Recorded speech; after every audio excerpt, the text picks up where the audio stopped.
storm is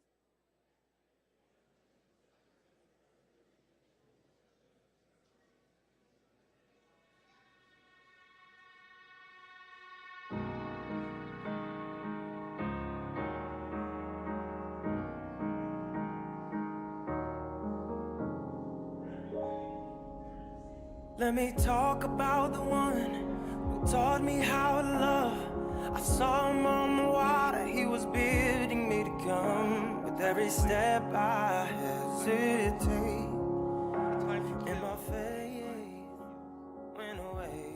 You're everything I need, I'm never letting go. You're right next to me, so take the lead. Time to grieve, Oh, and a time to dance. A time to scatter stones. I follow you And a time through the to gather darkness. stones. Will you take to embrace. away my fear? A time to turn away. Follow you. A time to when tear. the sun shines And a and time the to mend. shadows drawing near. A time to be quiet. Down the long And a time to and speak. winding road. A time to love. Always And a time to hate. leading home. A time for war. And a time If the water looks too deep and the What do desert people looks too dry, really get he said, tell me why for all you're of their hard work? walking when I taught you how to I've fly. seen the burden that God has placed on Every us all. step I take, Yet God has made everything feel the beautiful weight for its own time. go away. He has planted eternity I couldn't the even hearts see when of I every didn't human think of you. man, woman, and child. Thought of me. But even so, Take the lead. people cannot see the whole scope of God's work from beginning to end. So I concluded that there's nothing better than to be happy and enjoy ourselves as long as we can. And people should eat and drink and enjoy the fruits of their labor. For these are gifts from the Almighty God. And I know that whatever God does, it is final. Nothing can be added to it or taken from it. God's purpose is that people should fear him. What is happening now has happened before. And what will happen in the future has happened before. Because God makes the same things happen over and over and over again. We are here for the celebration of a life well lived. Joseph Mason. Normally at that time, I would read a middle name. It wasn't until a week ago that I realized that Joseph didn't have a middle name, which is just so like Joseph. Funerals are for the living. They're not for the past. It's a time that we come together to celebrate, to mourn, to collectively look around, to see that in our grief, we are not alone. But words are inadequate to fully express all that's in the human heart, which is why I invite you to cry, to laugh, because sometimes tears and laughter communicate what words cannot. I would wonder what Joe would say at this time. He would outwardly say he was embarrassed, but inwardly, he would be moved and pleased of the families, the friends that are gathered here, and that those are online. So I welcome you to settle in and invite yourself, and to Lisa and the boys, Mr. and Mrs. Mason.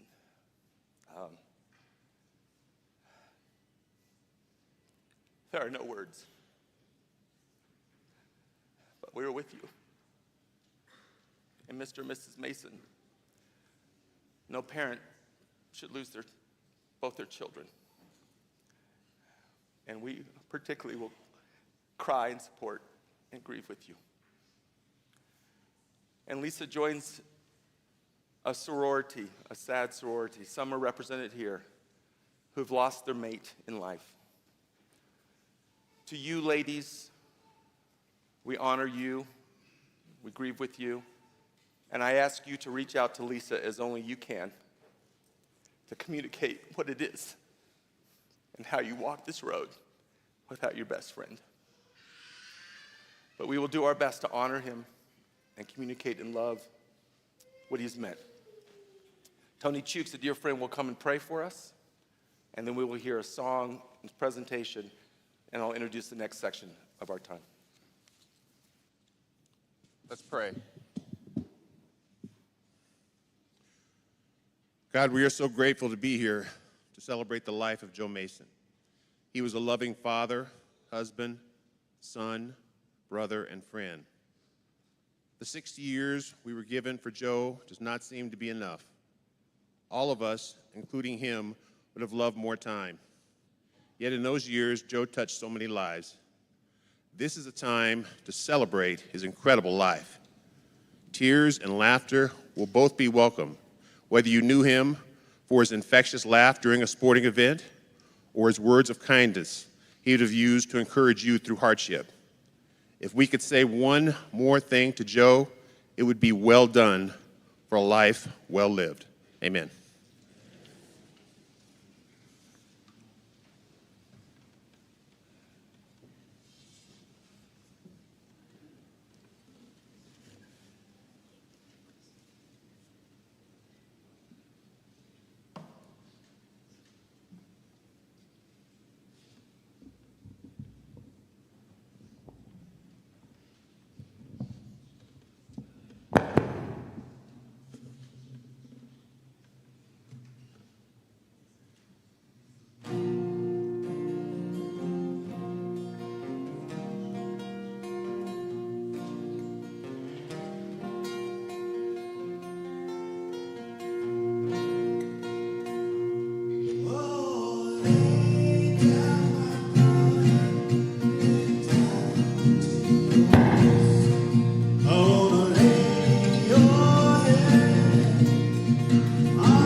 God is our refuge, a very present help in trouble.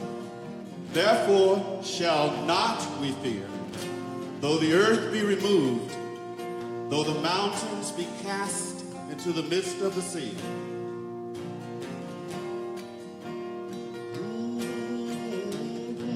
I bid you good night. Good night. Good night. Good night. If you're in the streets or if you're all alone, good night. Good night. Good night. When the Lord calls you, you got to go home. Good night. Good night. Good night. You'll be through with the troubles of the world. Good night. Good night. Good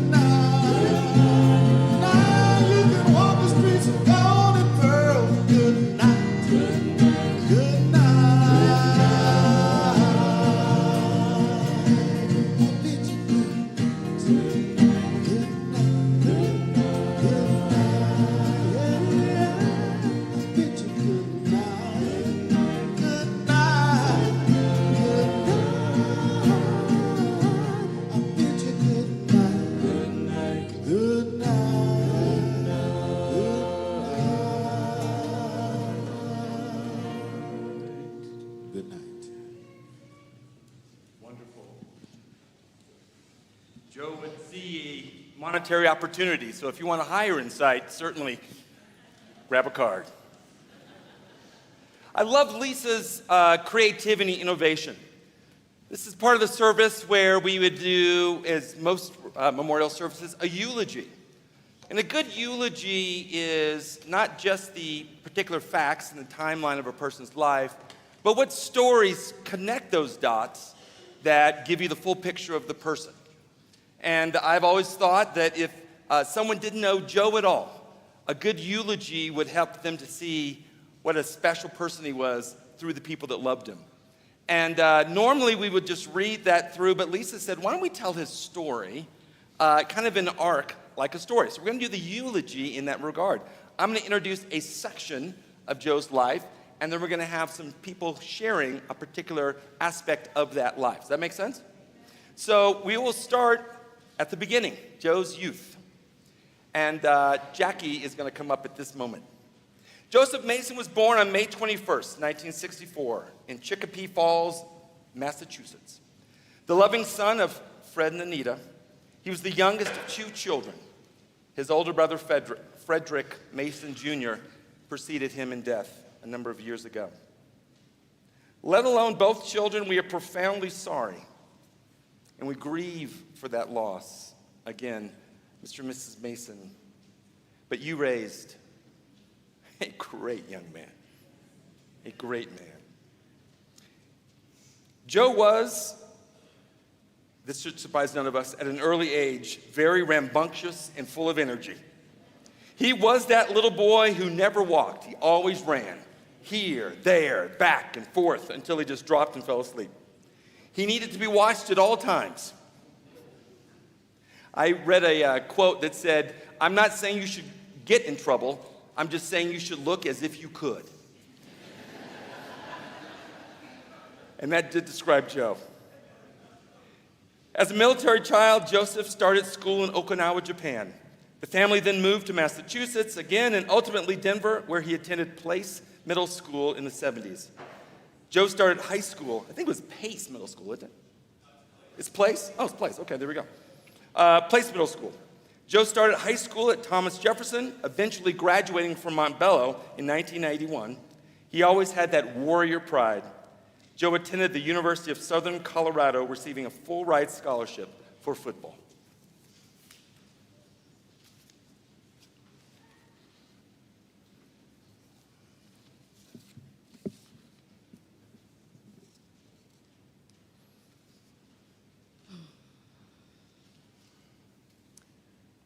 I started off with one brother, and in an instant, I was gifted with having three. Mikey was the oldest of us four, then me, the only girl. Joey is next, and Julian the youngest. As the only girl, life was pretty quiet and calm for me as long as it was just me and one of the boys. But when Joey and Julian got together, they operated as a single unit, and I always had to be rescued by Mikey. Mike was a great big brother, and he kept Joey and Julian in line. When we lived in Okinawa, Joey and Julian started kindergarten together. After their first day, they both ran off the bus happy. They had the best day ever. And the two of them have been running together happy ever since. Their love and friendship traveled through the years across the ocean here to Colorado. They went to camp together and got into their own brand of trouble together. In fact, when Joey met Lisa, he had to get Julian's permission to date her. It seems in high school, Joey and his running buddies had this map of the city, and the map was divided into multiple territories, which each of them claimed as their own. The rule, only date girls that live in your territory. Well, Lisa lived in Julian's territory. And of course, Julian granted Joey permission to date her, though it was more of a trade. Joey had to give up two girls from his territory in exchange for Lisa. One day, Lisa spotted the map, complete with names and stick pins. And needless to say, it came down off of Joey's wall, never to be seen again. A few years later, Julian stood by Joey when he and Lisa married, and Joey stood by Julian when Julian and Lori married. Brothers and friends for life. Just as I was asked to speak for Julian, I am honored to speak for Fred and Anita Mason. Fred and Anita, Joey's parents. It isn't easy for broken hearts to stand and speak, and it isn't easy for Fred and Anita to decide what to say when there is so much to Joey. The heart doesn't always communicate in words. What I can say is when Fred and Anita looked at their son, they saw a compassionate, loving, and caring man. A man filled with fun and laughter and always there when you needed a help up. I can tell you that they are proud of Joey, proud of who he really is, proud of how he showed up in life. They are proud of his accomplishments. There were obstacles that Joey faced that could not be changed, that could not be destroyed. And he moved past them, all to lead a fulfilling and impressive life. He didn't stop, but kept going, even with all that life threw at him. He was so skilled, so likable. Joey was always where he wanted to be, doing what he wanted to do. And Fred and Anita are proud. That included Joey answering the call to serve his church and his community. They are proud of the family man Joey was, how Joey grew and nurtured his family, how he loved his family and his extended family. And they felt the love Joey had for them. Anita said that Joey would rather spend time with them than be out socializing. They could feel it. They could feel his love. He made sure they had what they needed. They were where they needed to be. Fred and Anita could feel the priority they were in Joey's life. Joey found ways to include his father in his work, the work he loved so much, and he constantly eased and assured his mother, never warning her to worry. They are proud that he was such a good friend to all who called him friend. Fred loved so much that Joey treated everyone with kindness and respect, even those who were perhaps a bit difficult. Joey saw and befriended their humanity. He could meet a stranger, and in 5 minutes later, they'd be making plans on meeting again in church. Joey put great love and care into his close friendships. During his 60th birthday party, he approached each and every person separately and greeted them as individuals, expressing his gratitude and how much they meant to him. As Fred told me, Joey was honest and trustworthy. He had great respect for Joey. Anita and Fred loved him with all they are. Thank you. This next section, I'm going to have Eric and Mark Ventine, Eric Hines and Mark Ventine, come up to help me communicate the impact that Joe had on the community in his professional life. A natural athlete, Joseph started playing sports at Lowry Air Force Base and fondly remembered meeting his dad after practice at the NCO club. Recognized for his exceptional ability in football at a young age, he was an exceptional athlete. Joe played for the Montbello Falcons and Montbello High School, as was mentioned before. He was recognized by who's who in Colorado high school football and named All-State. His love for sports carried on through his adult life, including playing flag football with his team, the Bills.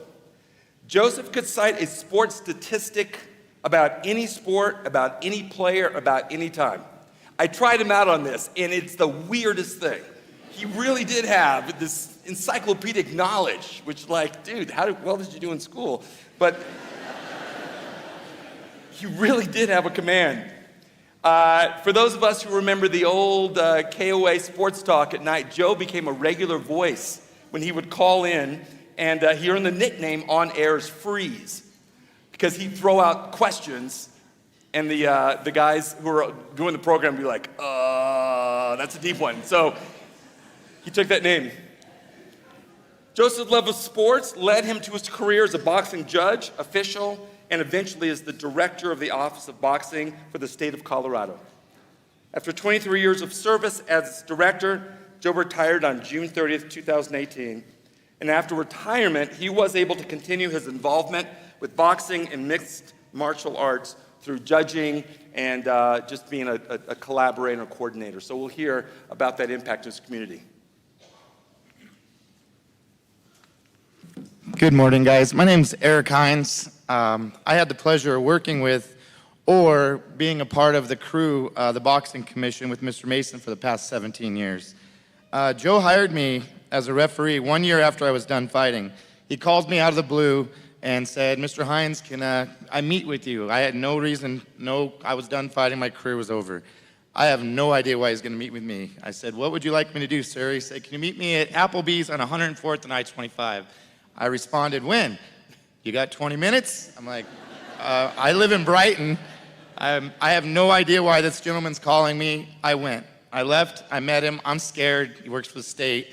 We all know Mr. Mason. He sits me down and he says, your career's over a year to the day. We have a rule in the box commission, you can't come along and join our crew until you're done fighting with your career, and then you have, the year. So a year to the day, I was done fighting, Mr. Mason called me and hired me as a referee. He says, I want you, everything about you, character, one of the best days of my life. And on that, as a boss, he was very stern and fair.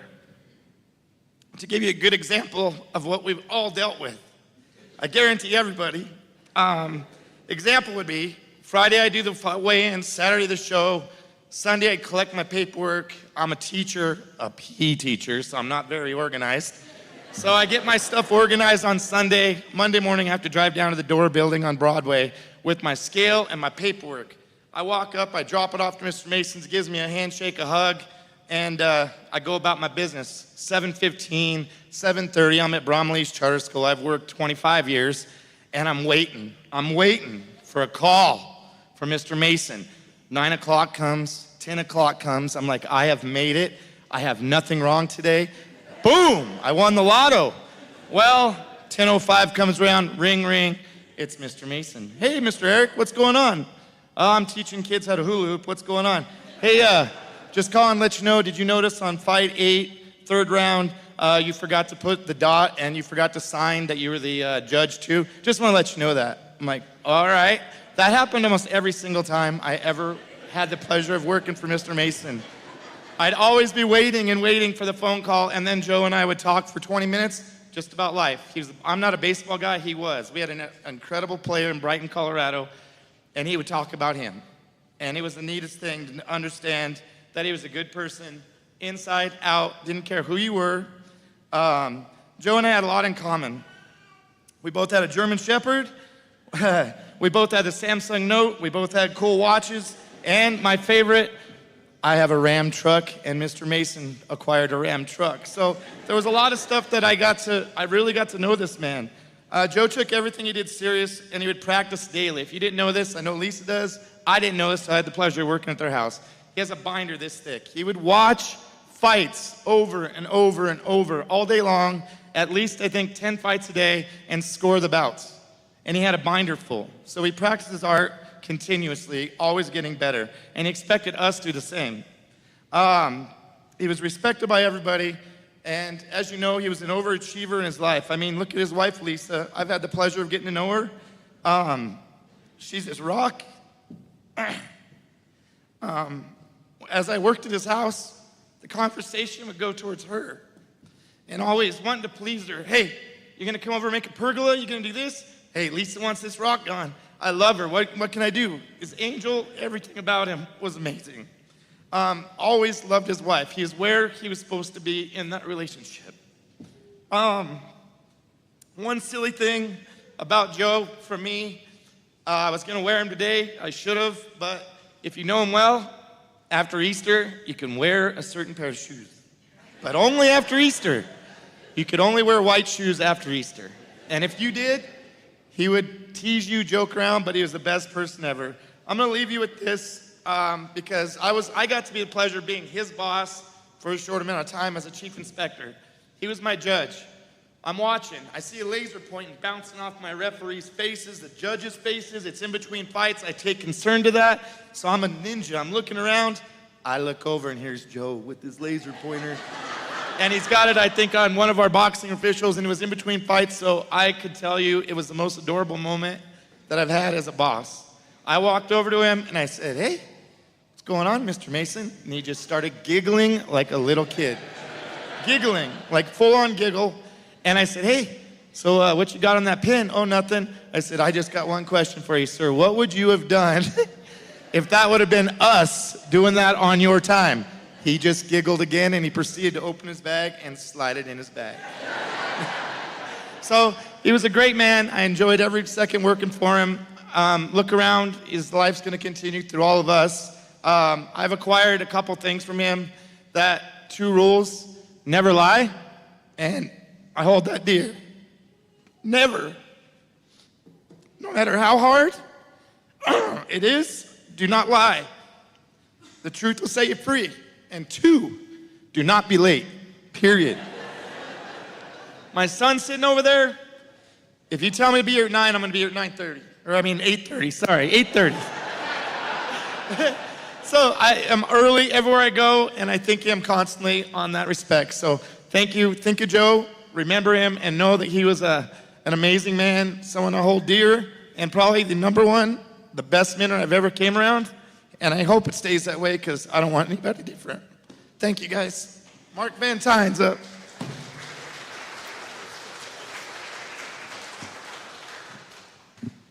Good morning. My condolences to the family. My name is Mark Van Tyne. I'm going to read what I have. I think it's safer for me. Good morning, everyone. Darn it. Okay. We gather to remember Joseph. We call him Joseph, or Mr. Mason, not Joe. I call him whatever I want. But we're here to celebrate his life. For some of us, he was a colleague. To others, a friend who left an impact on our lives. And they'll last far beyond the moment. Joseph was not just the director of Colorado Combat Sports or an official. He was a friend to many of us. He was also a pioneer and reformer. In Colorado, he took on the challenge of reshaping the perceptions of mixed martial arts, advocating for safety reforms that led to its reinstatement in our state. His dedication and vision left a lasting mark on the sport. In 2002, MMA, or mixed martial arts, was reinstated in Colorado after being deemed illegal from its turbulent beginnings. This is how we met. I had a friend, John Lusk, when I moved out here in 2001, who connected me with Joseph. He knew my background in MMA, and he also knew that Joseph was trying to start something, mixed martial arts in Colorado. He wanted what was best for the sport, and through that time we became actually good friends. We didn't always agree. We mixed things up. He had his thoughts, he welcomed my thoughts, and it was a relationship, a start of a good friendship. I wanted to share some of Joseph's love for sports, his love for purple. Everybody's wearing purple. He also taught me how to dress. I couldn't do the pocket thing that he had up there because he wasn't here to help me with it. But in his heyday, he was quite an athlete. I remember him telling me he ran a 4.3 40-yard dash. I laughed and said, "No way." I said the stopwatches didn't function properly back then. But he really was fast, and he was very dedicated, and he loved sports. It was always entertaining watching him. I would watch him watch an LSU football game cage side, and I'd go, "Joseph, what are you doing?" He goes, turns his phone around, watch an LSU game. And I graduated from LSU, so I loved the purple and gold as well. So I was like, "All right, are they winning?" So he would text me between fights, tell me how they were doing. He loved purple, and he loved his gadgets. The new phone, "Mark, you got to get this one. Mark, you got to get that one." And then the Dodge Ram. I had a Ford F-150, so I didn't understand. Joseph had a flair for style uniquely his own, reflecting his vibrant personality and confidence. I remember him giving me style advice over and over again after or before fights. I was never dressed properly for him. One thing I do recall is he never wanted to wear a tie. He hated the tie. Hence, I am not wearing a tie. Joe, this is for you. That was a part of who Joseph was. He was also very personable. He loved to share his thoughts. He loved to just pick up the phone and call. Joseph would call me regularly, if not almost always, while he was the director, and say, hey, so what'd you think of fight number 2? What'd you think of fight number 4? What did you think about? How did you feel about? And he'd pick my brain and he'd share his thoughts. Frequently, we'd get into arguments over it, but that was just part of who he was. And it was the fun. He loved a great debate. Him and Chris get along well with that, I'm sure. It became an opportunity for us to grow in sports and really trust each other. Those of us who know Joseph, we understand that he's passionate sometimes. As I said, a bit argumentative, and I would call him prickly. And you know he loved that. Qualities that stemmed from his deep conviction and unwavering commitment to his beliefs at times. But beneath the exterior was a man who cared deeply about his friends, his community, and his team. One of Joseph's greatest strengths was his ability to foster unity among our combat sports team. He challenged us to be better, both as individuals and as a collective force. Through his leadership and guidance, he instilled in us a sense of purpose and camaraderie that transcended the arena. There's times we didn't get along, and there's times he made us get along. As we reflect on Joseph's life, let us carry forward the lessons he taught us. Joseph was a very deeply spiritual man, as well as a man who loved his job and loved what he did, and he loved his family. I knew his family more than I know them, and they don't even know me, most of them. But I always cherished that. We cherish the moments and the opportunities that we've had to grow together. Joseph, your presence in our lives was a gift, and though you may no longer be with us in person, your spirit will continue to inspire us. Rest in peace, my dear friend. Thank you.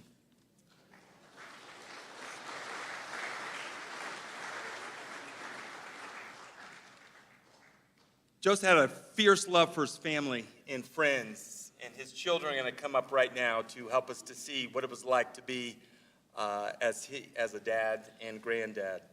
Joe met the love of his life, Lisa, camping out for Prince concert tickets. Remember the days when you had to camp out before tickets started? The two became inseparable and eventually married in 1988. Joe had 4 children, Mackenzie, Joseph Jr., Denzel, and Evan. His love for his children moved him to keep a notebook with their interest, as well as the prayers that he had for each of them. What attention to detail that he would take notes and study and become, in his mind, an expert on my kids and how to love them and how to engage them, what their strengths and weaknesses and needs were. You could count on him being front and center supporting the family, playing with his great nephews, cheering on his grandchildren and their extracurricular activities, and taking his grandsons home every day from school. Over the course of his life, he really became the patriarch of the family, and was present, and if there's a description, decided fiercely loyal to his family. We get a chance to hear from his kids from that perspective. Thanks, Wade. Appreciate that. I'm not the kid, obviously. I'm his sister-in-law. I have the honor of kicking off Joseph's season of family. When I first met Joe, like Wade said, we were camping out in line for Prince tickets. I went to get something. I came back, and there was, I won't say older, I will say more seasoned gentlemen talking to my sister. And they were hanging out all night. And then a little bit later, he told me that he thought my sister was the most beautiful woman. And I thought, ew, because that's my sister. And they continued on. A short time later, they became inseparable. Not much longer from that, they were actually married when Lisa was 18. And I got to see the evolution of an amazing marriage and an amazing family growing and nurturing each other. Joe thought family was everything. He would get extremely upset with you if you thought of canceling a family get-together, be it Easter, Christmas Eve, whatever. He wanted the family together at all times. Every family function, every sporting event, every family reunion, even the birth of his first great-nephew, he was in the hospital room, well behind the curtain. He refused to go any further into the curtain. And then as time went on, we lost the patriarch of the family, my dad. And Joseph just knew. He just knew what his task was. And so he slid into the position of the patriarch of our family. And he did it with grace, and he also did it with, if you know Joe, at any time you can expect an off-color or inappropriate joke. And he did that, and he led our family. He led it with love, honesty, and I think most important to me, his faith. I was privileged enough to watch Joe's walk with God and watch his faith progress. We could count on him for anything, be it a quiet presence, be it advice, be it just a warm hug and a word of encouragement. We knew that we could count on Joe. He had a special way of telling you the hard truths, but not making it feel hard or harsh. He would always encourage us. Shortly before his passing, I went to visit him in the hospital, and he asked everybody else to leave the room, and he pulled out his trusty phone with his notes, and he began to tell me everything that he wanted me to know.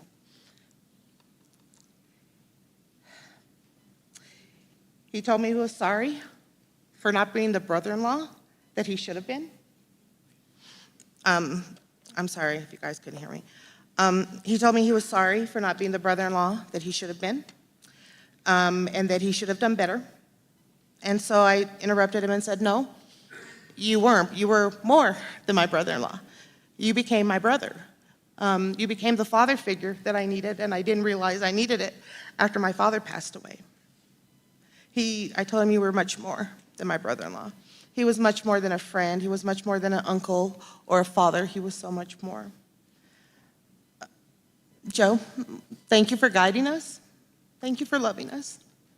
And we'll take it from here, and we'll take care of Lisa and Anita and Fred and the boys. We love you. We'll see you later. Thank you.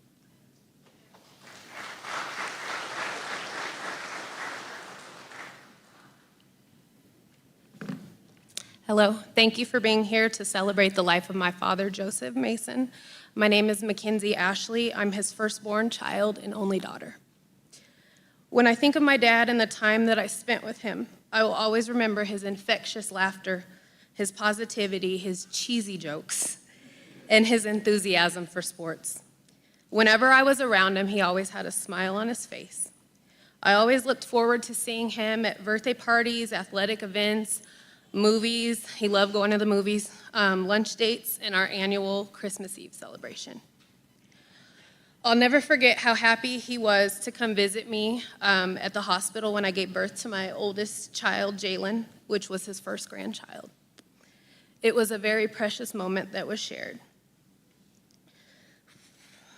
He also came to many of his granddaughters' athletic events to show support to them. He would always ask when the next sports season would begin.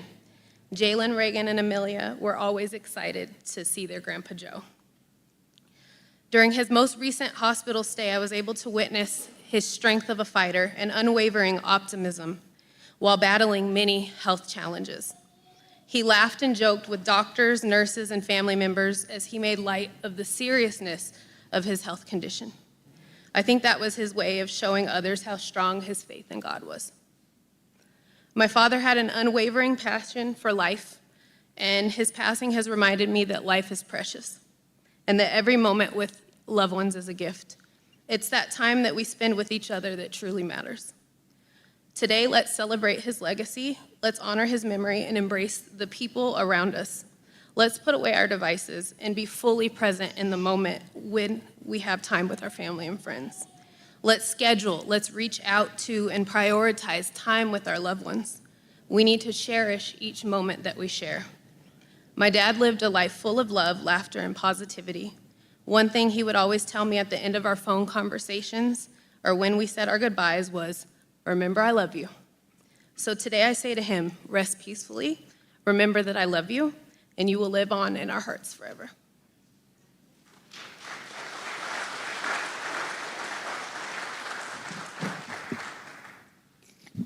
Not that tall. Well, I'm Denzel. I'm Joe's second son. Thinking of any moments and aspects of my dad that have changed me is his search for a connection with everyone. No matter who he met, no matter what he did, he would always find a connection with every individual. Me growing up, I was not the kindest individual to say, but he would always find a way to make a connection with me. Even though I loved horror movies and he hated them, he would take me to go see every single Saw movie in theaters, and he would just be in disgust as I'm watching it, like trying to wonder how I'm watching this and getting through. So it was just those moments where he wanted the connection, and even with his kindness that I would always carry with me to make a connection with every individual. Another thing he's taught me is always never to just follow. Question everything and be able to, not just to question for yourself, but to learn and become a better person and grow from it. Thank you.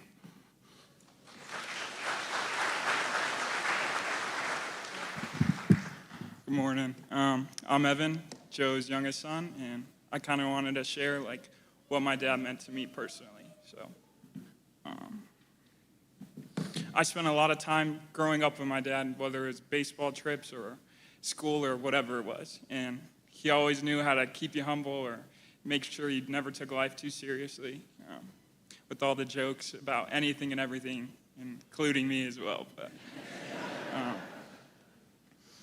he sacrificed so much of his time, effort, and even his body growing up for me. And I remember we'd go to the field right next to our house, and he'd throw these little wiffle balls at me, and I'd probably nail him 10 times out of 30. And after one stung too much, it would be done for the day. But he'd always come back the very next day for me. Always put me first in my dreams ahead. And he made my moments extremely special to me, all throughout Little League and high school baseball. Every home run I'd hit, very next inning, you'd see him searching through the tall grass looking for the ball for me. And he'd write the date and the game it was. And it made me feel beyond special in the moment. And so grateful for what he did for me. And he made sure to show that he was always there no matter what. Even when I was in a whole different state, he'd know exactly when I was going through something. He'd call me at 10 o'clock to talk to me about the sports game or what he had to dinner, and just made sure that I knew he was there for me. And he was probably the best dad I could have ever asked for, and he will be missed very dearly. Thank you.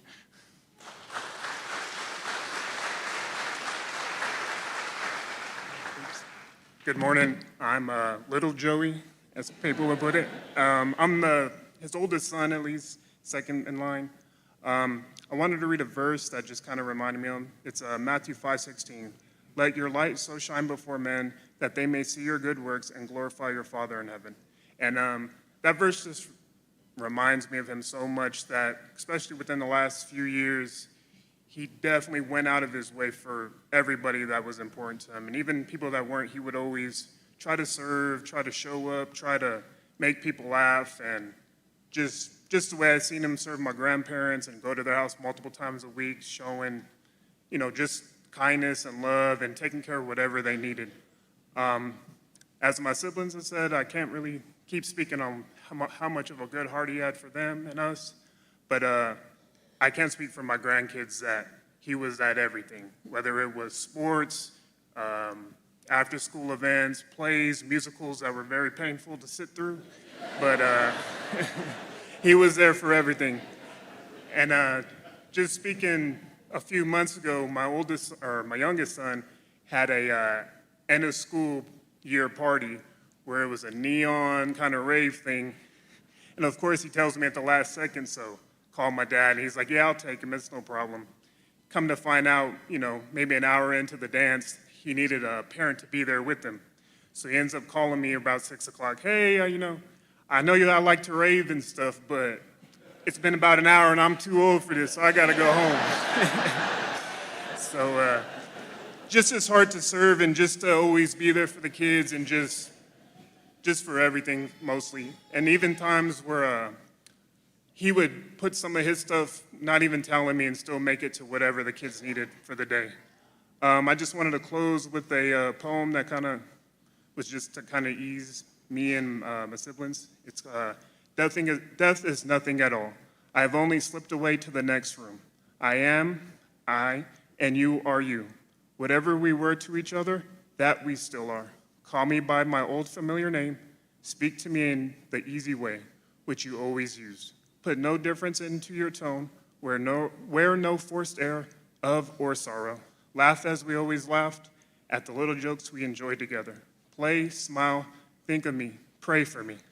Let my name be ever the household's word, and that it always was. Let it be spoken without effect, without the trace of a shadow on it. Life means all that it ever meant. It was the same that it ever was. There's absolute, unbroken continuity. Why should I be out of mind because I'm out of sight? I am but waiting for you for an interval somewhere very near, just around the corner. Nothing is past, nothing is lost. One brief moment, and all will be as it was before, only better. Infinitely happier, and forever we will all be one together with Christ. Thank you.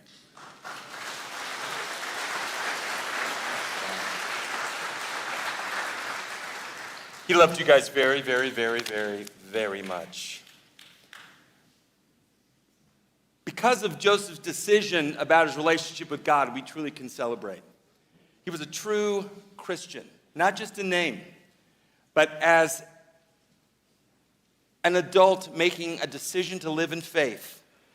Joe was baptized on March 22nd, 1988. And as a Christian, he answered the call to love and to serve.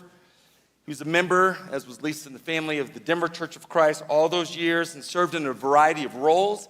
Community group leader. He was on the board of directors for a number of years, serves as a deacon, and in many number of places, ushering, kids' kingdom, funerals. Joe and Lisa are just those consummate servants. He loved and saw the best in people and would encourage them to see the best in themselves. Without judgment, he encouraged people and gave them a vision of what God wanted for their lives. And I guarantee there's a number of you in here who Joe said, you need to come to church. Or you just throw out a scripture in kind of a no-nonsense, let's have a conversation. Because it was really a reflection of his heart. And we get to hear from some gentlemen and a very, very dear friend, lady, to share what that was like from their perspective of Joe's walk with God.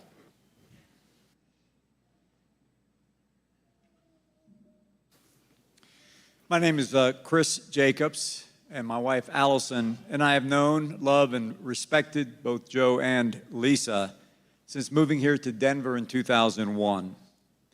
I've also served as an elder in the church for most of this time, and Joe and Lisa are trusted friends and wise counselors to us.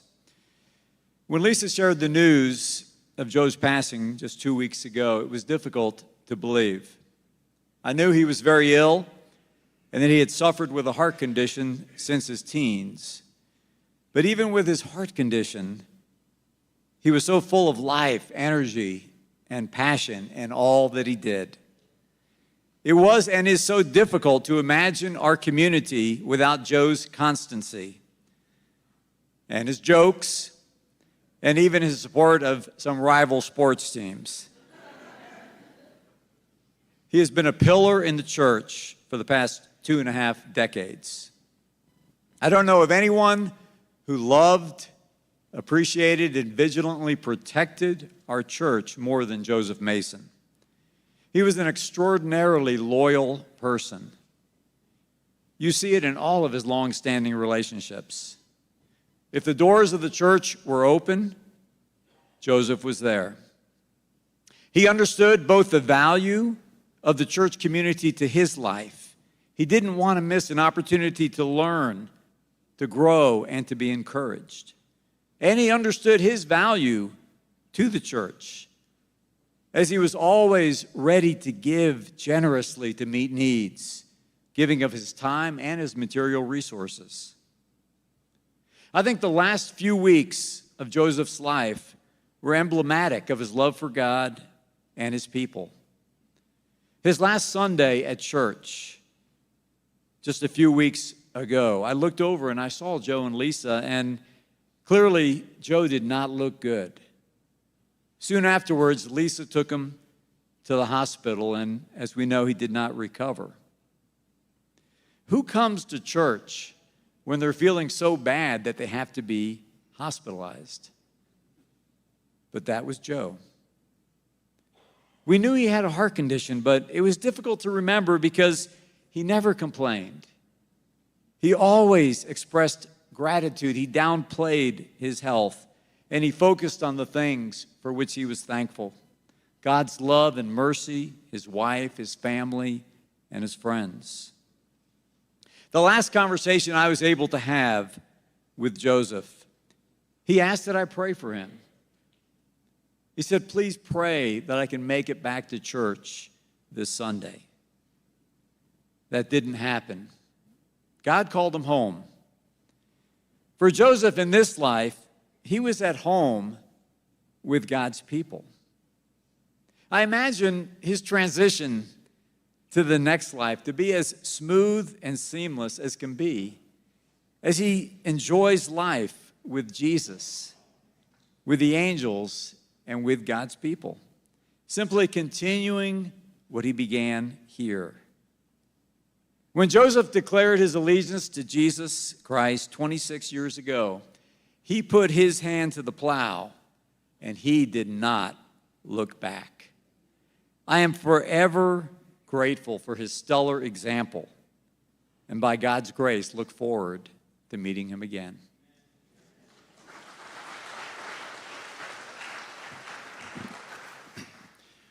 Romans 14:8 says, "For if we live to the Lord.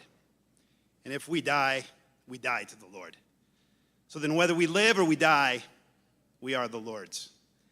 You know, Joseph had a deep connection to Germany through his family, and he loved many things that were German. Food, sports. His favorite team was Bayern Munich.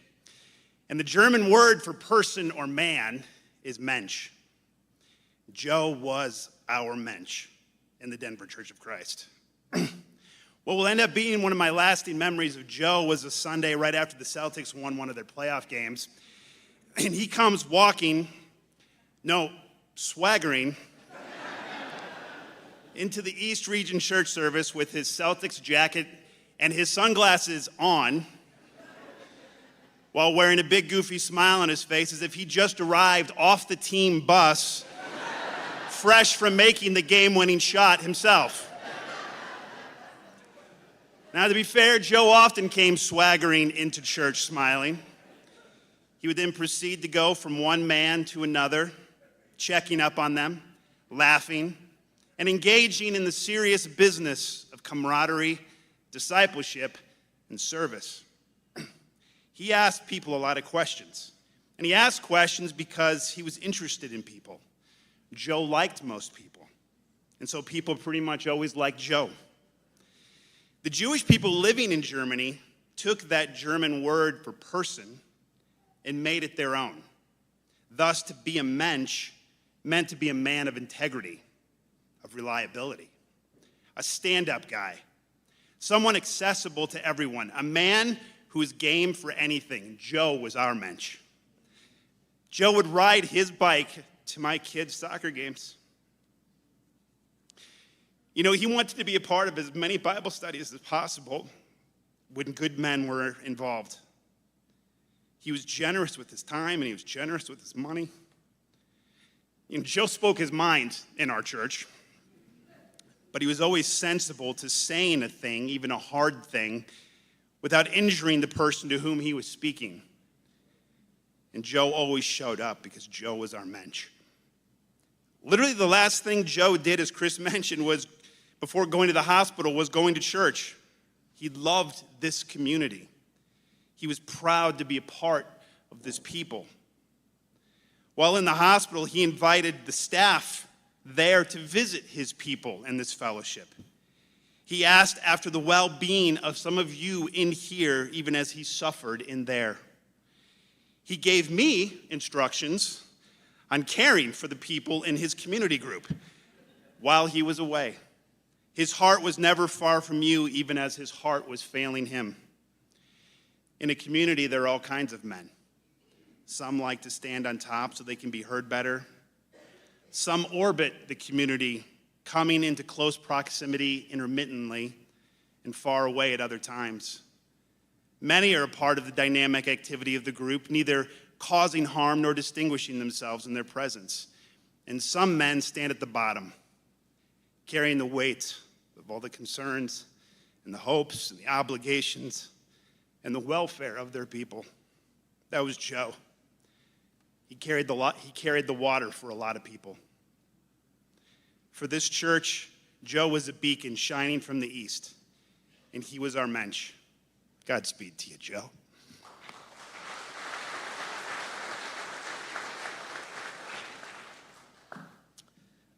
My name is Sonny Ryan, and was blessed enough to call Joe a great friend. And there's a lot of things that I love about Joe. I love his smile, and if you see the smile, then you've seen the smirk. Like, right, like there's this smirk that he gives you when he disagrees, or like when, like, and his head always went back. And there was this thing about him, his joy, his infectiousness, his sense of humor, the way he loved to make fun of you. Like if you're around Joe and you did something dumb, you were gonna know that you did. If you were short, if you were tall, if you were normal, like it didn't matter. And so it made life better. It made life more fun. Being around Joe, you figure out really quick that he had two great loves, Lisa and Jesus.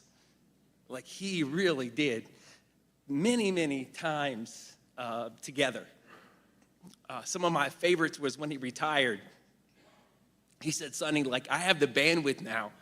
And a lot of people when they retire, there's a lot of things they want to do. I want to travel. I want to do this. He was just like, I want to take my relationship with God to the next level. Will you help me? And so we'd get together in the mornings, and we would study, and we'd pray, and we'd laugh. And it was amazing to see somebody who had such an incredible life, not just live it, but want to finish well. Like his faith didn't waver. His love for his family didn't waver. It sounds like he found new gears, new ways to love Lisa, new ways to love the kids and his grandkids. And most of all, and most impressively, new ways to love God. Like that was amazing to me. And so I was always inspired. Many Bible studies, many prayer times, many men's groups, get up and get like 5 a.m. to do stupid stuff just to kind of push ourselves as guys. But it was amazing. But what I'll miss most is just his friendship, just to be with him. He is and will always be one of my most loyal friends, and I love him.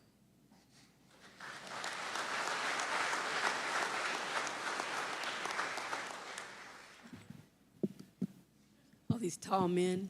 Okay. My name is Deb Collins, and I've been friends with Joe for almost 30 years. And my first encounter with Joe was at one of his children's birthday parties. And of course, with everything with Joe, there was always friendly banter and joking. And I was trying to convince him to follow me in one of my shenanigans against somebody. And he goes, now you know I'm trying to get right, and you're not helping me. So from that point, the banter began and it never ended.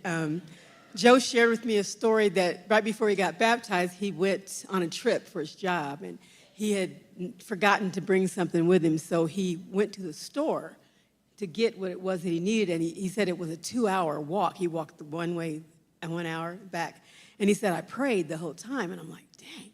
I said, somebody's so young in the faith to have the desire to pray like that. I was very impressed with that about him. But, you know, in my personal Bible study, I've been studying about why God chose Abraham to be the father of, you know, many nations. And a couple of things that I found was that God chose Abraham because Abraham's heart was drawn to God. And when God asked Abraham to leave to go to his homeland, to go to a place where he would show him where, not even knowing where he was going, Abraham left willingly.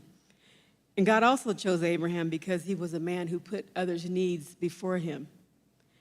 Like when he got to the promised land, I guess, or whatever they were looking for, he gave his nephew the opportunity to choose which land he wanted. And of course, the nephew chose the choice one.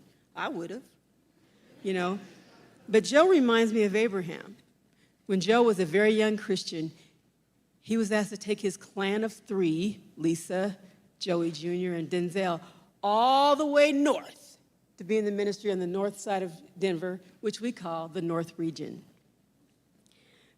A place where Joe had very few relationships and few friends, but because he wanted to obey and please God, he did what he was asked.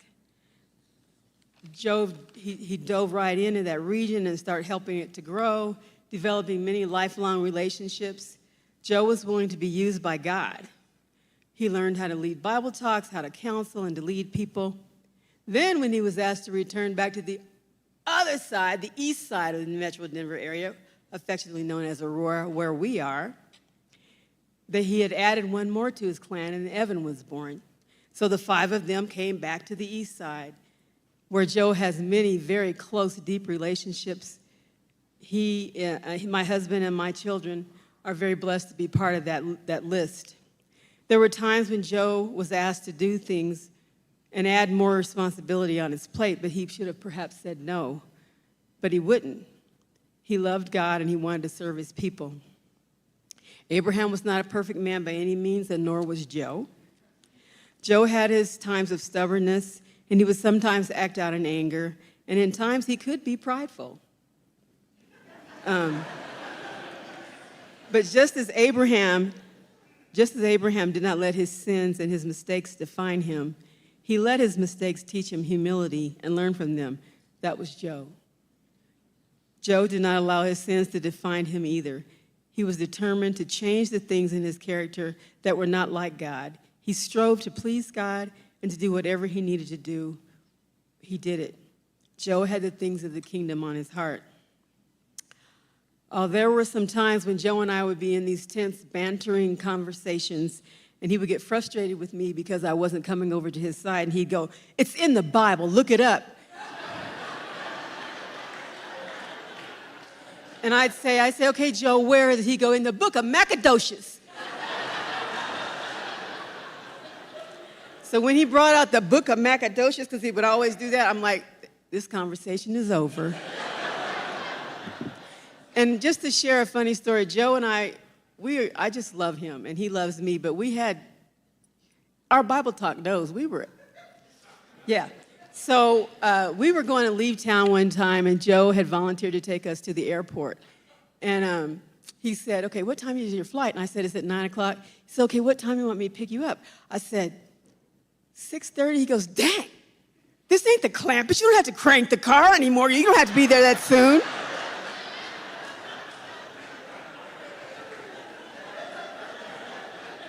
That was the end of that conversation. But Joe was rich like Abraham as well, not with money and herds and servants and land, but he was rich in his love for God, rich in his love for his family, rich in his love for his ministries and his friends. Whether leading or participating, Joe was all in. When I was told that Joe was not going to be able to recover from his illness, I was very sad. I closed the door to my room, my office, and turned on my favorite gospel album, Amazing Grace by Aretha Franklin. One of the songs that I played over and over and over again was How I Got Over. The words of the song made me think of what Joe may have said to Jesus when he saw him for the first time. Just as soon as I see Jesus, the man who made me free, he was the man that bled and suffered. You know, he died for you and for me. I want to thank you because you brought me. I want to thank you because you taught me. I want to thank you, Jesus, because you kept me. I want to thank you because you never left me. I want to wear a diadem, that's a crown, in the New Jerusalem. I'm going to walk the streets of gold in the homeland of the soul. I'm going to view the host in white who travel both day and night, coming up from every nation on the way to the great coronation. How I got over. How I got over. You know, my soul sits in wonder how I got over.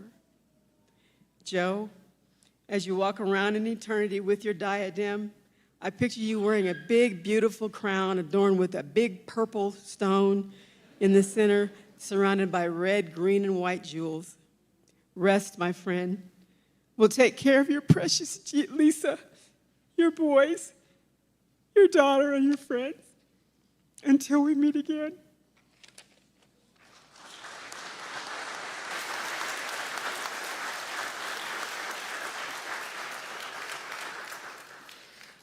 Sonny said it so well. Joe finished well. And as we come into the last chapter of Joe's eulogy, we're going to hear about the heart and the faith that did not diminish or decrease, but continued to grow. He fought the good fight. He finished the race. And we'll share about that just a little bit.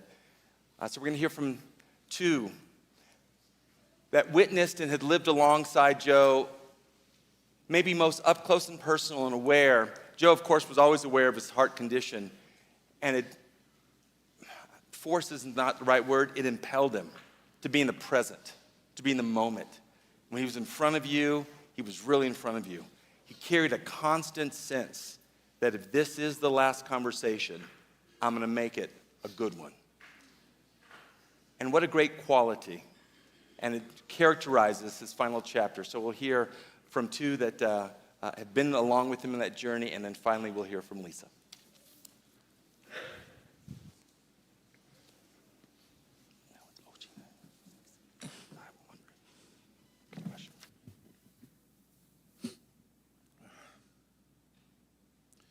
My name is Josef Lewanson.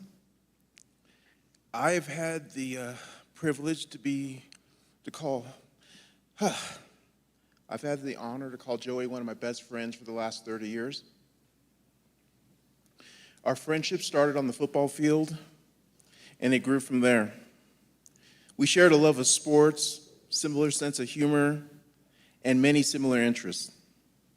Every friendship is unique and has its own characteristics. I have some friends that I might talk to every couple weeks. I have some friends that I might talk to more often. Joe and my friendship was different. My wife would say that Joe and I talked every day, twice a day. She's exaggerating, but we talked a lot. A lot. I don't even think Lisa knows how much we would talk because he would sneak away and he'd call me. And then he's like, I gotta get off the phone. Lisa's coming.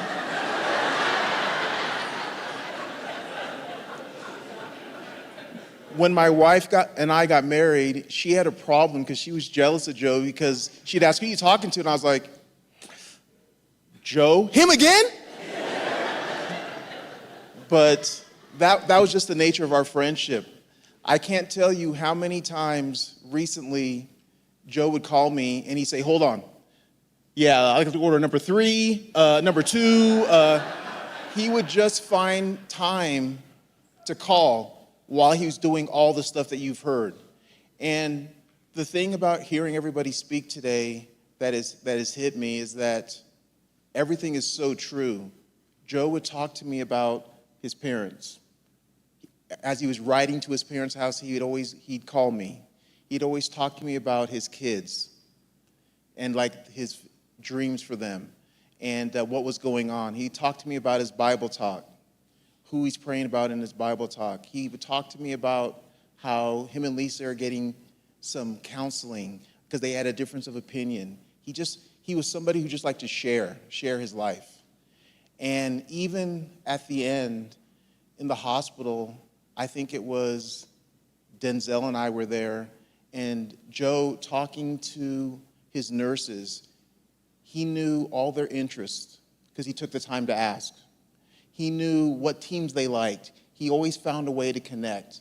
And that was the amazing thing about Joe, is his ability to connect with people. In our relationship, Joe was like a big brother, a mentor. We used to play on a football team together, and we would go to his house after the games on Sundays.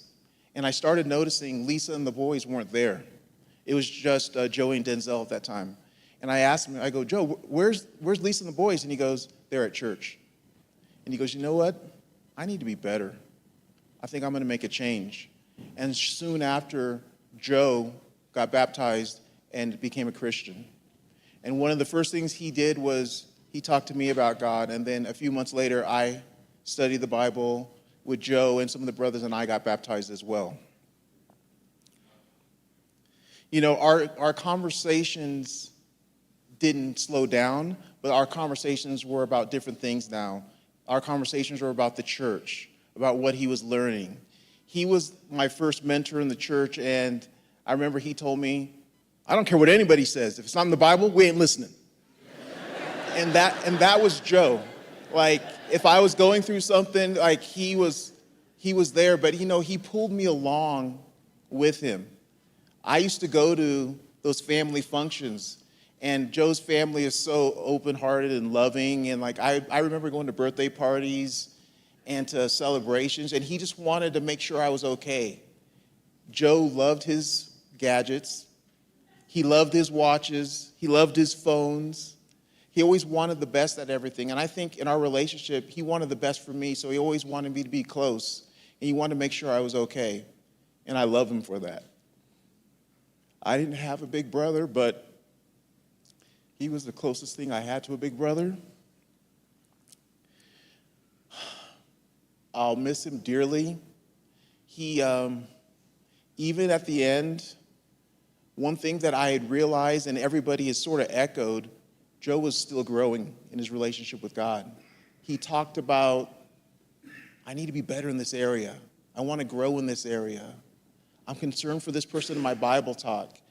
From knowing him before he was a disciple to just the last couple months, he had grown so much. He had just talked about how getting together with Chris, and Chris is a Liverpool fan, and that's okay. Manchester City's better. But anyway, he would just talk about his times with Chris, with Sonny.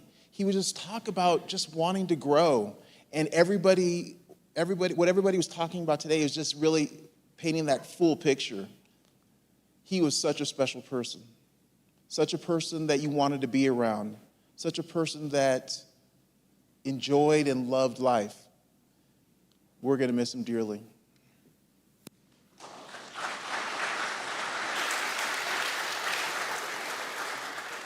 Is O.C. Corbin in the audience?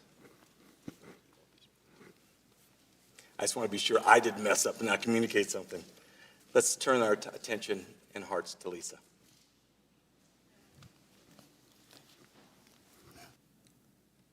So it's funny, Joe didn't want a 60th birthday party. He didn't want attention on him, and to see so many people here, he would not be happy at all about this.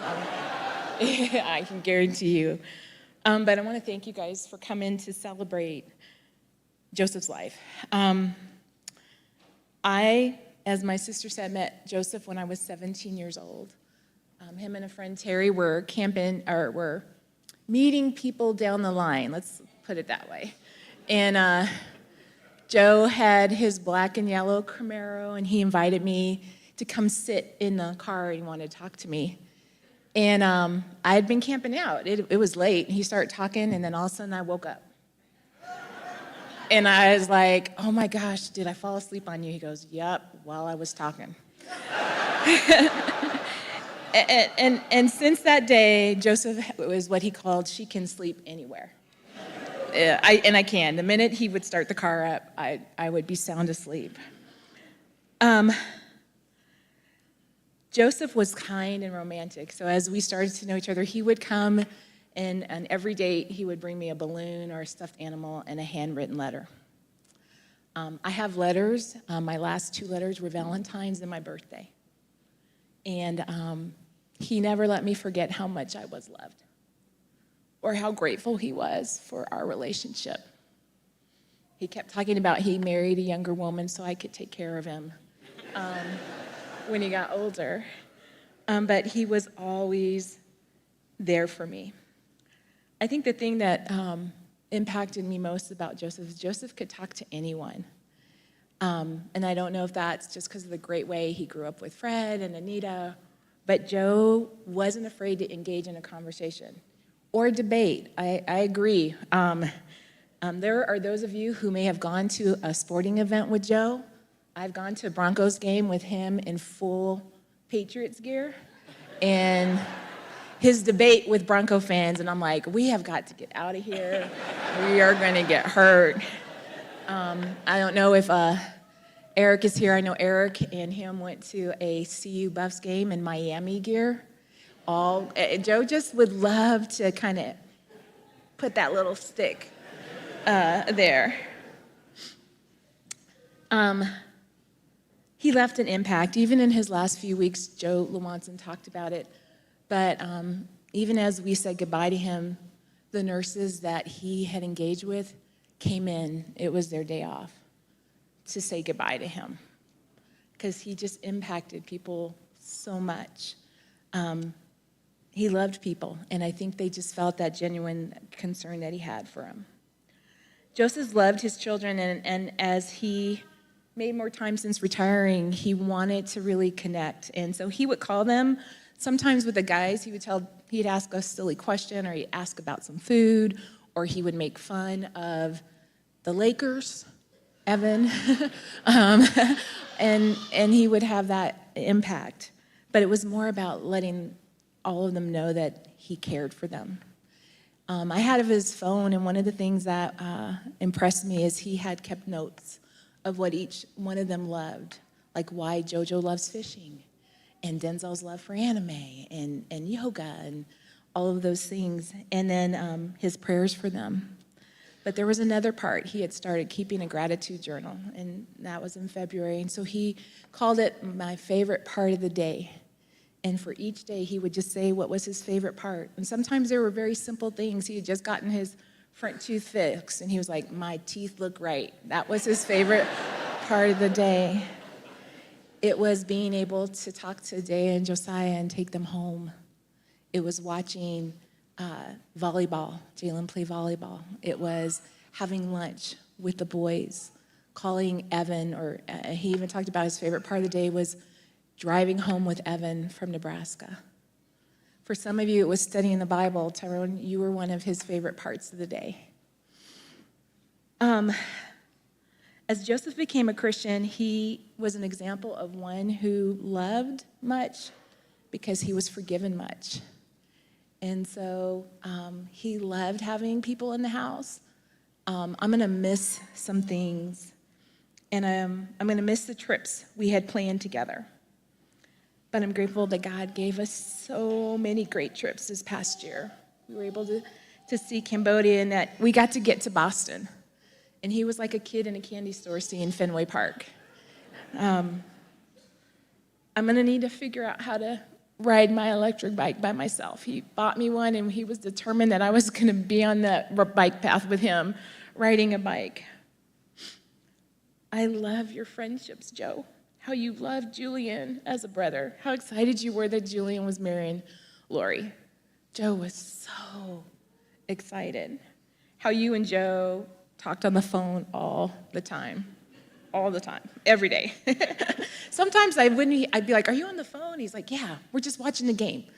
I loved how he led our community groups. I'm gonna miss the statement, Lisa's not gonna like what I'm gonna say, but. And he would say whatever it was that was on his heart. Our D times, and there were times we needed help, and I appreciated his humility for us to debate our differences and work through them with others. Thank you for your humility, Joe, and how you loved me and the kids. We have a big hole, but you've shown us how to be resilient. I think that's one thing. If he was not feeling good, he still found a way to do stuff. And how you loved each person. I know there were days when he couldn't do things, but he wanted to make sure his mom and dad were okay. He wanted to make sure he was there for them. That was a concern he had. I promise you that we'll take care of them for you the way you would want them to be cared for. I think the boys are gonna miss his texts, his memes. He decided to send these, he got into a trend, he started sending us all these crazy little memes, and we're like, okay, someone talk to Dad. Someone talk to Dad. I also thought about what Joe would want me to say to you guys here today. Love those you have. Joe didn't live like as if we had tomorrow. I think with the passing of his brother, Joseph really never took a day for granted.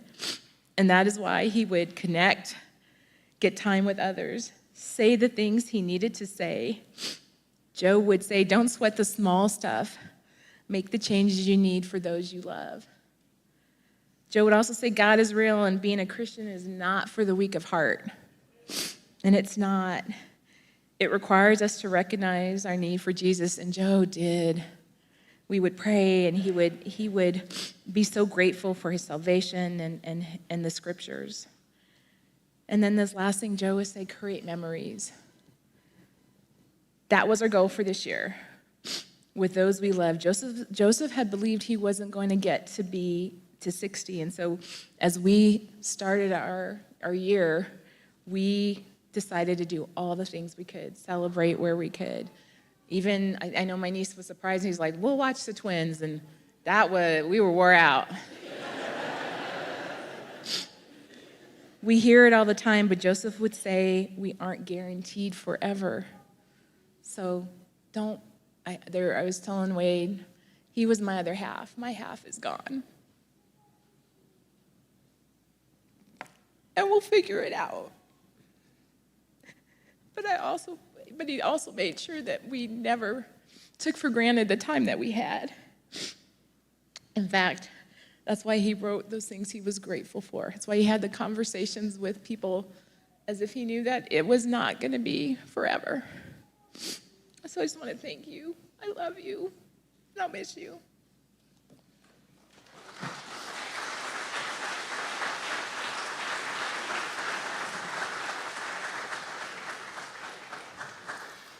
Pictures are worth 1,000 words. If you could turn your attention to either screen.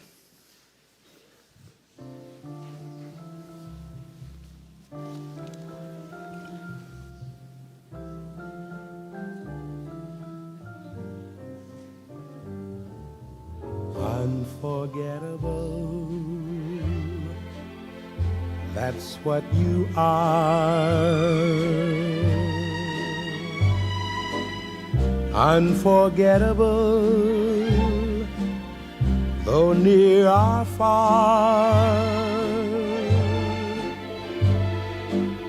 Like a song of love that clings to me. How the thought of you does things to me. Never before has someone been more unforgettable in every way. And forevermore, that's how you'll stay. That's why, darling, it's incredible that someone so unforgettable thinks that I am unforgettable too.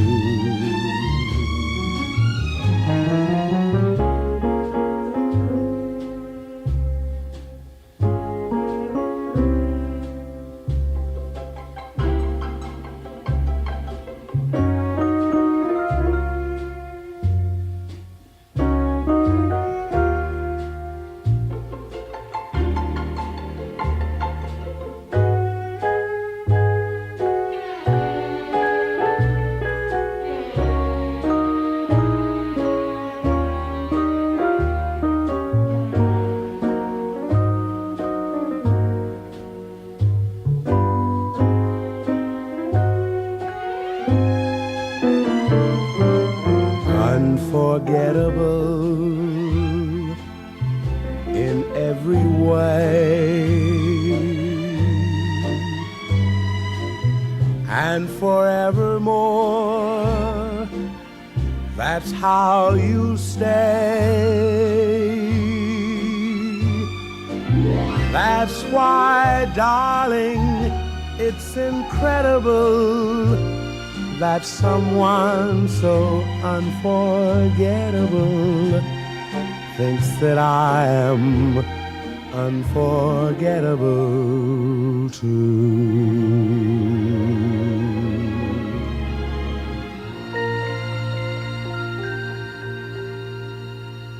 Tell me, what does it look like in heaven? Is it peaceful? Is it free like they say? Does the sun shine bright forever? Have your fears and your pain gone away? 'Cause here on earth it feels like everything good is missing since you left.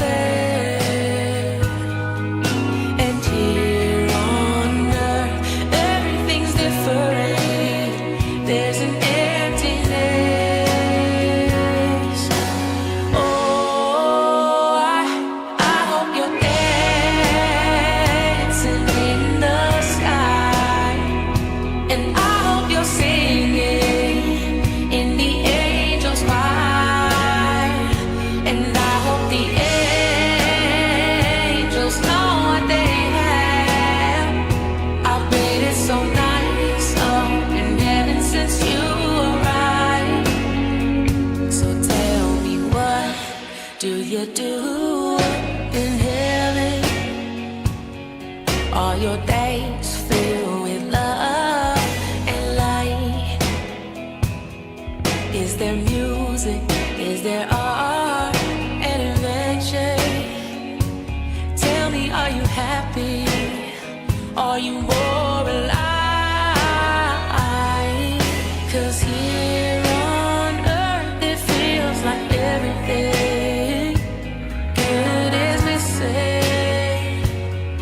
since you left. And here on earth everything's different. There's an emptiness. Oh, I hope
So many words. We're going to close our time with a couple of instructions and then 2 events that I will communicate in just a second. First is that everyone is invited to the internment. The instructions, and if you want to pull out your phones, you can hit that QR code. We'll be going in and staging at 12:45. The Fairmont Cemetery, they're pretty, as Joe was, very disciplined with their time. So they've instructed us for the graveside ceremony, we need to be there at 1 o'clock, which means you need to be at the staging area about 12:45. There will not be a procession, given the distance from here to Fairmont, but everyone is invited, and you'll just need to certainly jump in your own cars and get there if you want. You do not have to attend, but everyone is invited. And then a repast follows at about 2:30 at Beck Recreation Center. So if you want to, Beck Recreation Center, Google it, you'll be able to get there. So at 2:30. 1 o'clock or 12:45 is what Joe said. 12:30 is probably what Joe would say. 12:45 for the interment sermon and ceremony, and then 2:30 for the reception following. I want to thank the Denver Church of Christ care team for all that they did in the back and the ushering and moving stuff in. It was amazing. As well as the East region, who's done a ton to coordinate and the reception. I want to thank you in advance for all the work you guys are doing to serve Joe and Lisa and all the rest of us for the repast, and again at 2:30. And I cannot remember the kind woman who put together the slideshow. Was that Pat? Pat Wells. And she's part of another fellowship, and they serve the community in the ways of for free. And those that don't have the resources, we'll put together videos for you and stuff. So I just wanted to give a little shout out. That's such a Christian thing to do, and I really appreciate that. It's customary for a minister to say a few words at the end of a ceremony, and I'm going to defer to Joe's words that you already know and are probably ringing in your ears and your heart right now. If Joe invited you to church, come. Don't think about it. Come. If Joe asked you about the humility and engagement with your spouse, do it. If Joe shared a scripture, unless it was from Macadocious, you're going to have a hard time finding that one. But if he shared a scripture that was actually in the Bible, read it. And ask yourself, why did Joe tell me to read this? And whatever the Spirit puts on your heart, I think Joe would say, do it. Your time is short. Joe left many funerals with those same instructions. And he was the rare person that actually did them. And he lived such a life of impact and power because he didn't let the words from the scriptures or the encouragement from the Holy Spirit fall on deaf ears. So let's imitate him as we leave here today, as we live and engage our community tomorrow and the next day. Don't be like those whose words will just fall as something you should do. Let's honor Joe and do them. Amen? 2 Timothy chapter 4 says this: I've fought the good fight. I've finished the race. I've kept the faith. Now there is in store for me the crown of righteousness, with the Lord, the righteous judge, will award to me on that day. And not only to me, but also to all who have longed for his appearing. Joe has received his crown, and we're going to honor it with a 10-bell salute. Members of the boxing community have a tribute for those who've died and some for those who've ended their fight. It's a 10-bell count, symbolizing the full fight. And you finish your race. You have fought a great fight, and you've won. And there is a crown in store for those who continue to fight in faith and try and give their heart. So we will listen, and we will tribute, Joe, your final count. And immediately following that, Ignite will come to sing a final song, and we will, pallbearers, come up and lead us out in procession.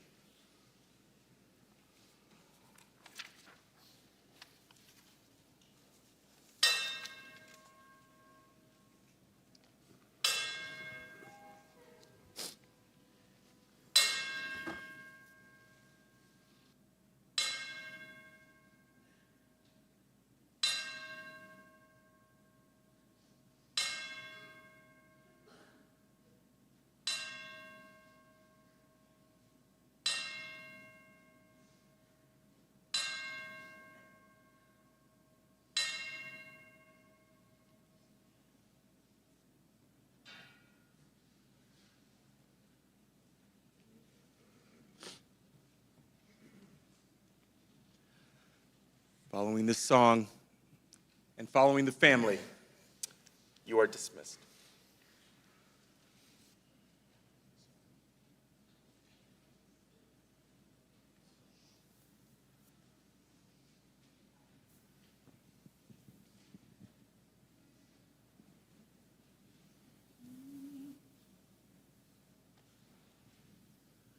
One many days I'm going home to get my just reward. I'm going home to get my just reward. Listen now, I know that if I keep working, I know I'll get my pay. If I work all well, I know I'll get my pay. Listen, just as soon as I can see that man, the one who can set me free, the storm cloud at the mountainside in Galilee. Well, I know he'll be there, but I could believe dreaming. Look at him standing with his arms wide open, waiting to welcome me. I'm gonna be resting. Oh, yes, I will. I'll be resting.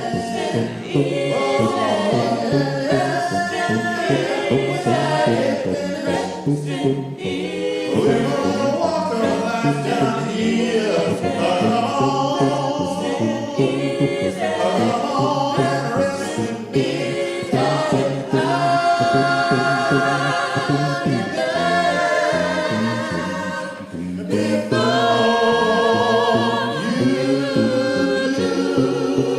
I'm gonna be resting easy on the other shore. I'll be resting easy on the other shore.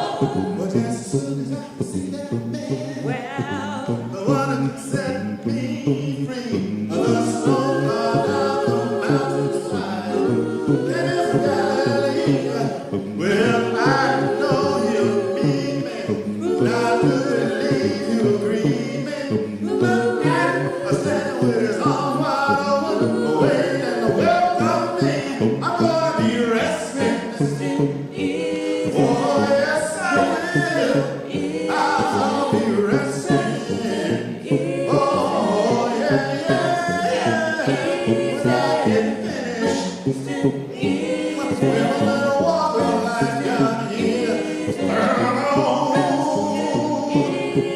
Come on, rest with me, darling.